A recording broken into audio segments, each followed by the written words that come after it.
We can also use the Duckworth-Lewis Calculator in the second innings.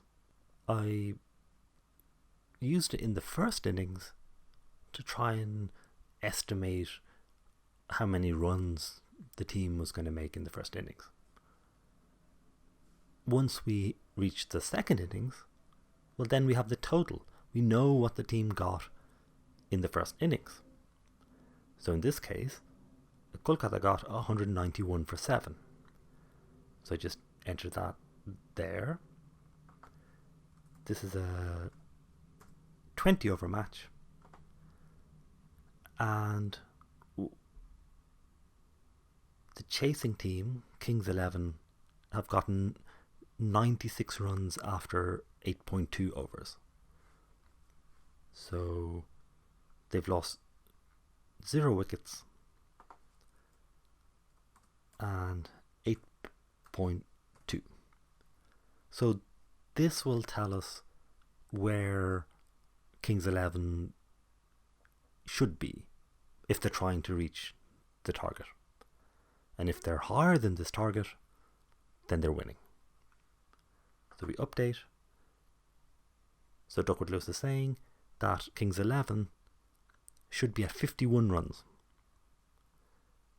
But they're at 96. So Kings 11 are miles ahead of the target. So now we can go to the betting markets. We'd look to see if the betting markets for some reason thought, oh, this is a very close match. Oh, Kolkata got 191. But I mean, Duckworth-Lewis is clearly telling us that Kings 11 are winning. So going to Betfair, we can see that Kings 11 are strong favourites to win. So Kolkata, 36 to 1, miles back. I'm just going to look, we can look at what the behaviour was. So basically, before the match started, we could have gotten 3.5, nearly 4.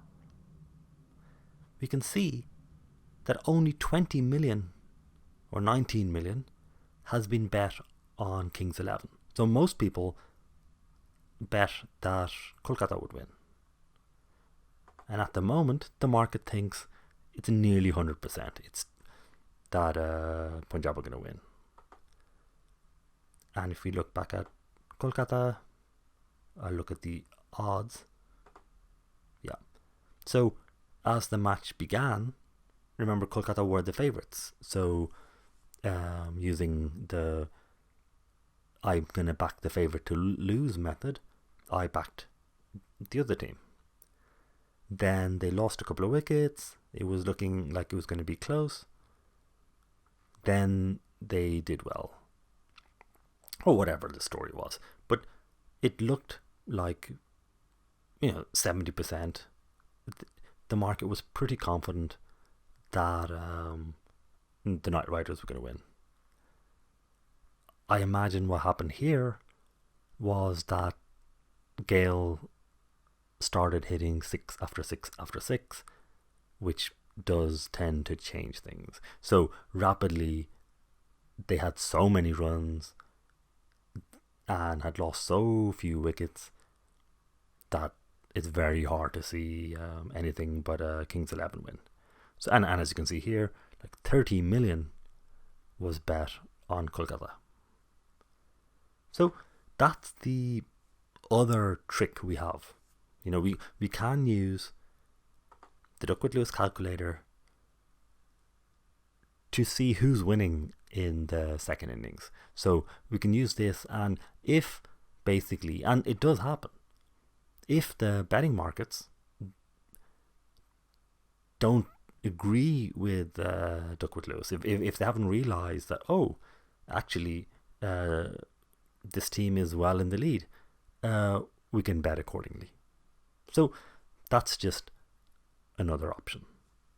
It's only after we actually try this approach for multiple games, that we can kind of get an idea that this seems to be making me money, or this seems to be losing, that this doesn't actually match with reality very much. What do you think?